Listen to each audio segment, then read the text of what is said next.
तो बेटा आज पीवाईक्यू सीरीज में एक नया चैप्टर लेके आए हैं सॉल्यूशन। ठीक है, तो इस सॉल्यूशन का पार्ट फर्स्ट है बेटा, जिसमें कुछ क्वेश्चंस अच्छे क्वेश्चन है तो उसको हम फटाफट देखते हैं। और मतलब मैंने काफी अच्छे क्वेश्चन सेलेक्ट किए। ठीक है, एक दो पार्ट इसके भी आएंगे तो आप फटाफट इसको देख लीजिए। तो बेटा सॉल्यूशन का पीवाईक्यू सीरीज में सॉल्यूशन का ये पहला चैप्टर है और सॉल्यूशन चैप्टर का पहला क्वेश्चन है। ठीक है, तो ठीक है भाई, पहला क्वेश्चन देखते हैं कि पहला क्वेश्चन क्या है। ध्यान से देखिएगा, राइट, कि पहला क्वेश्चन क्या है। देखिए पहला क्वेश्चन बेटा ये कह रहा है कि how much water should be added to 200 cc cubic centimeter of a semi normal solution of NaOH to make it exactly deci normal। ठीक है, तो कह रहा है कि सेमी नॉर्मल सॉल्यूशन है, मतलब नॉर्मेलिटी कितनी है बेटा, नॉर्मेलिटी है 1/2, इसको N1 मान लीजिए। और इसको कितना बनाना है, एग्जैक्टली डेसी नॉर्मल बनाना है, तो N2 कितना है बेटा 1/10। ठीक है, 200 सीसी, तो B1 कितना है 200 क्यूबिक सेंटीमीटर। और B2 पहले B2 निकालते हैं, फाइनल वॉल्यूम निकालते हैं, फिर कितना वाटर मिलाया गया उसमें जिसकी वजह से सेमी नॉर्मल डेसी नॉर्मल में कन्वर्ट हुआ है उसको हम पता लगाएंगे। तो सीधा सीधा इसमें एक ही फॉर्मूला लगेगा, N1 B1 equal to N2 B2।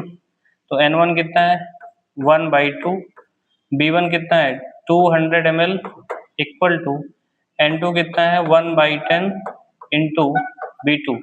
तो B2 इक्वल टू कितना हो जाएगा, B2 इक्वल टू हो जाएगा कितना 100 B2 इक्वल टू कितना हो जाएगा 100 इंटू 10। तो 100 इंटू 10 कितना हो जाएगा 1000। कितना हो जाएगा बेटा 1000 हो गया। ठीक है, 1000 हो गया B2। अब बताओ बेटा how much water should be added. Added water कैसे निकलेगा, एडेड वाटर इक्वल टू हो जाएगा B2 माइनस B1। तो B2 कितना है बेटा 1000 माइनस B1 कितना है बेटा 200। तो ये बताइए कितना आ जाएगा आंसर 800। जिसका करेक्ट आंसर कौन सा हो जाएगा प्यारे बच्चों, सी हो जाएगा। अरे भाई कितना वाटर मिलाएंगे कैसे पता लगेगा, फाइनल माइनस इनिशियल ना, फाइनल जितना आया है उसमें इनिशियल माइनस करोगे तभी ना पता लगेगा कि कितना वाटर ऐड किया गया। बात समझ में आ रही कि नहीं, हाँ बस ठीक है। तो पहला क्वेश्चन हो गया। चलिए अब हम देखते हैं दूसरे नंबर का क्वेश्चन फटाफट। दूसरे नंबर का क्वेश्चन देखिए बेटा फटाफट क्या है। ओ सॉरी, ये थोड़ा सा इस तरीके से गड़बड़ हो गया है। ओके, हाँ पहला क्वेश्चन कौन सा था, क्या हो गया। चलिए अब हम दूसरा क्वेश्चन देखते हैं। दूसरा क्वेश्चन देख लेते हैं क्या है, ध्यान से देखिएगा दूसरा क्वेश्चन। ठीक है, दूसरा क्वेश्चन ध्यान से देखते हैं क्या है। चलिए दूसरा क्वेश्चन बेटा स्क्रीन पे आपको दिख रहा होगा। The want of factor of BaCl2 at a concentration of 0.01 m is 1.98। ठीक है, तो want of factor I की जो वैल्यू कितनी दिया बेटा 1.98। The percentage dissociation of BaCl2 at this concentration will be, percentage dissociation आपसे पूछा है। ठीक है, तो BaCl2 को डिसोसिएट करोगे तो क्या बनेगा भाई बताओ फटाफट, Ba+2+2Cl माइनस। ठीक है बेटा, अब आप हमें बताओ अगर हम इसका इनिशियल मोल 1 मान लें तो ये 0 0 हो जाएगा, T बराबर 0 पे, T बराबर T पे कितना हो जाएगा 1 माइनस अल्फा, ये 2 अल्फा। तो बताइए टोटल मोल या टोटल पार्टिकल्स कितने हो जाएंगे इक्विलिब्रियम पे 1 माइनस अल्फा प्लस 2 अल्फा। तो बताओ ये कितना हो जाएगा, अल्फा से अल्फा क्या हो जाएगा कैंसिल, तो 1 + 2 अल्फा आ गया। समझ में आया ना बेटा, हाँ बिल्कुल समझ में आ गया होगा। अब यहाँ सीधा सीधा आपको क्या करना है, वांट ऑफ फैक्टर्स का फॉर्मूला क्या होता है बताइए फटाफट।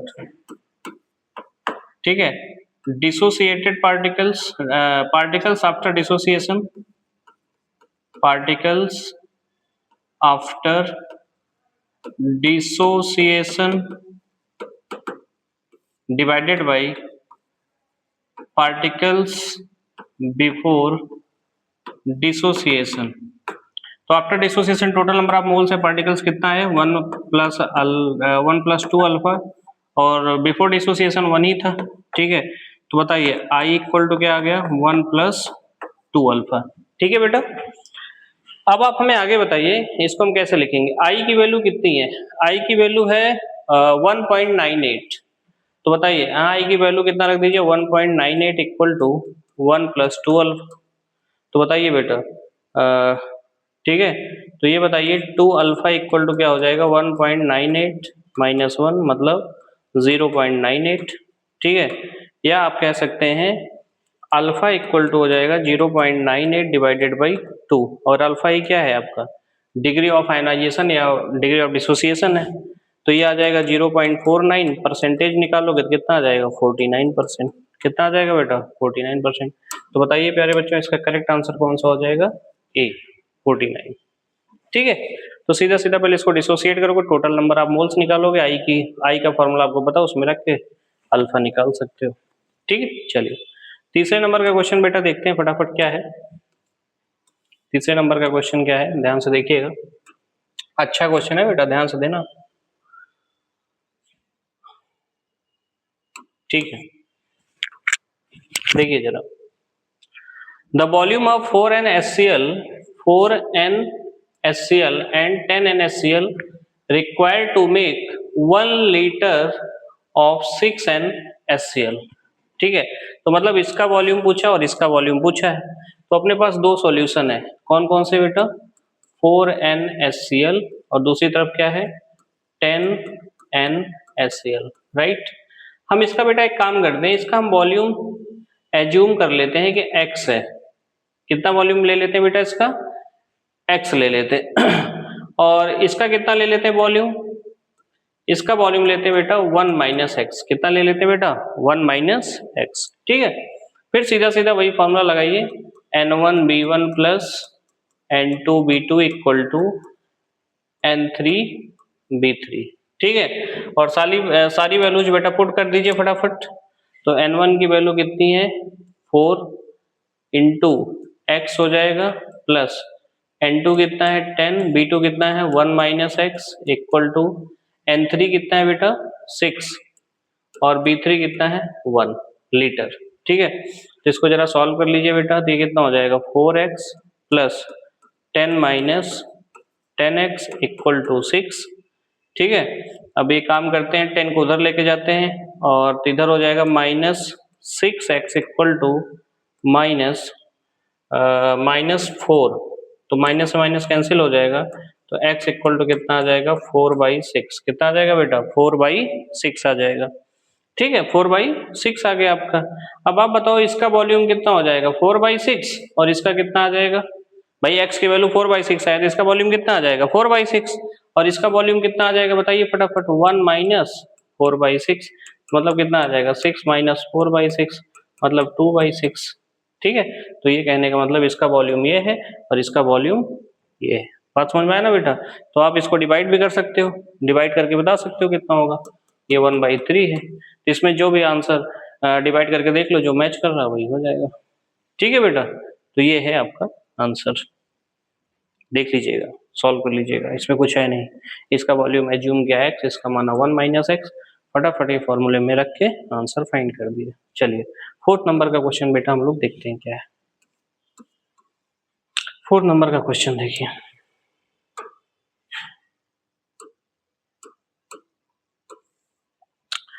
Which of the following pairs does not form an ideal solution? Ideal solution के लिए बेटा मैंने क्या बताया था कि सेम फैमिली से बिलोंग करने चाहिए, ठीक है। तो देख लो सेम फैमिली कौन है, ब्रोमाइड आयोडाइड, ठीक है, क्लोराइड ब्रोमाइड ये भी ठीक सेम फैमिली से, बेंजीन और टॉल्यूइन ये भी सेम फैमिली से है, बेंजीन डेरिवेटिव है ये आयोडाइड है, देखो यहाँ एल्कोहल है, दोनों की फैमिली सेम है, हेलोजन ये अल्कोहल, इसका मतलब ये आइडियल सोल्यूशन फॉर्म नहीं करेगा। तो मतलब इसका करेक्ट आंसर कौन सा हो जाएगा डी। चलिए फिफ्थ नंबर का क्वेश्चन देखते हैं बेटा फटाफट। फिफ्थ नंबर का क्वेश्चन देखिए, A and B on mixing form an ideal solution at room temperature. Which of the following option is correct for this process? A और B मिक्स होकर ideal solution बनाते हैं, ठीक है। ध्यान से सुनना, क्या बनाते हैं आइडियल सोल्यूशन। तो आइडियल सोल्यूशन में आपको पता है डेल्टा एच मिक्सिंग क्या होता है बेटा, जीरो। जिसमें डेल्टा एच मिक्सिंग केवल एक में जीरो, तो ये ऑप्शन करेक्ट हो जाएगा सी। ठीक है, तो सी ही तो करेक्ट आंसर होगा। डेल्टा जी नेगेटिव, कोई भी प्रोसेस होता है स्पॉन्टेनियस होने के लिए डेल्टा जी नेगेटिव होता है।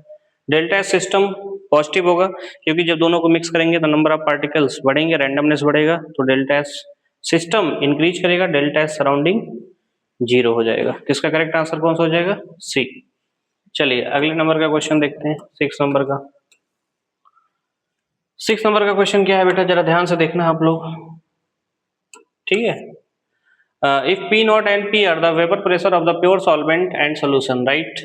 And N1 and N2 are the moles of solute and solvent respectively in the solution, then the correct relation between P and P naught.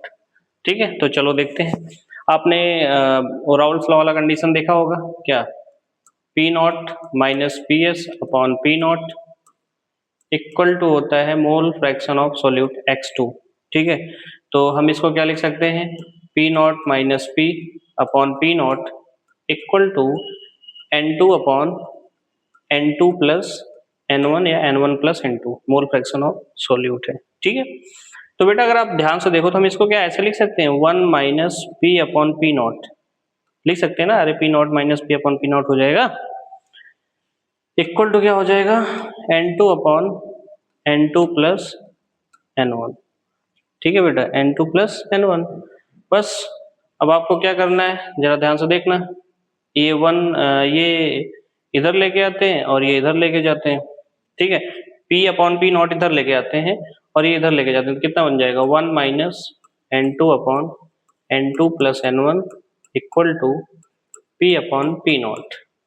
अब इसको इसमें मल्टीप्लाई करो तो क्या हो जाएगा, N2 plus N1 minus N2, ठीक है, N2 plus N1 minus N2 divided by N2 plus N1 equal to P upon P not.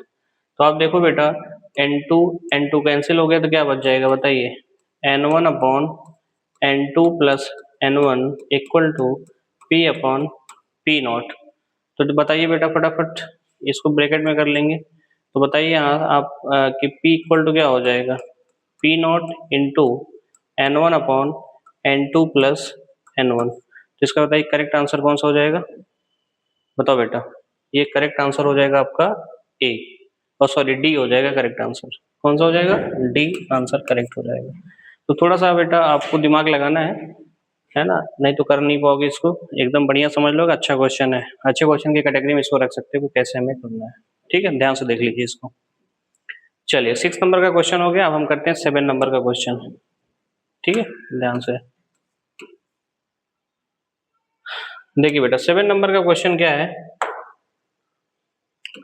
7 number का क्वेश्चन है, consider a solution of CO2 dissolve in water in a closed container, which one of the following plots which of the following plots correctly represent the variation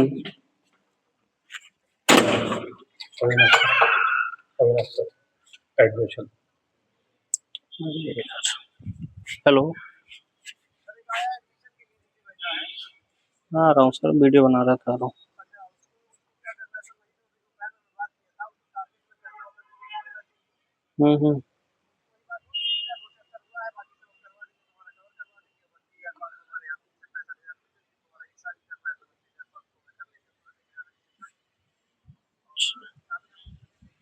ठीक है sir,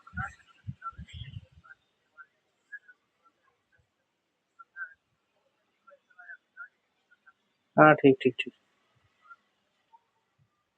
चलो अभी आ रहा हूँ।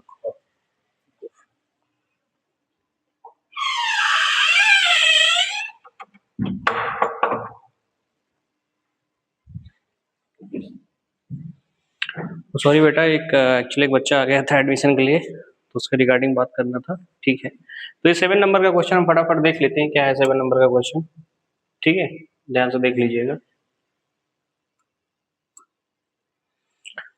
Consider a solution of CO2 dissolved in water in a closed container. Which one of the following plots correctly represent the variation of log partial pressure of CO2 in vapor phase above water y axis with log mole fraction of CO2। अच्छा, x axis पे लेना, y axis पे लेना है। तो बेटा इसके लिए आपने एक रिलेशन पढ़ा होगा, P इक्वल टू के एच एक्स, ठीक है। अगर हम दोनों तरफ का log लें बेटा तो क्या हो जाएगा, log P equal to log K H into X. इसको लिख सकते हैं log P equal to log K H plus log x, ठीक है। log P, तो इसको हम x एक्सिस पे लेते हैं विथ log ये x एक्सिस, अच्छा x एक्सिस इसको लेना है और y एक्सिस इसको, तो y इक्वल टू क्या हो जाएगा mx प्लस c, ये इंटरसेप्ट है। तो देखो x एक्सिस पे ये x एक्सिस पे कितना हो जाएगा, log x मतलब मोल फ्रैक्शन हो जाएगा, स्लोप 1 हो जाएगा, इंटरसेप्ट ये हो जाएगा। तो ये बनेगा बेटा आपका ये y एक्सिस, ये x एक्सिस, y एक्सिस पे क्या लेना है log p और x एक्सिस पे क्या लेना है log मोल फ्रैक्शन, और ये यहाँ से जाएगा इस तरीके से, और ये इंटरसेप्ट c इक्वल टू कितना है log के एच। तो करेक्ट आंसर कौन सा हो जाएगा बेटा, बताइए फटाफट, सी ऑप्शन करेक्ट हो जाएगा। ठीक है, तो आज के लिए बेटा इतना करते हैं। क्वेश्चन का लेवल कैसा लगा जरूर बताइए कमेंट करके, बाकी हम सेकंड पार्ट कल लेके आएंगे। Thank you so much.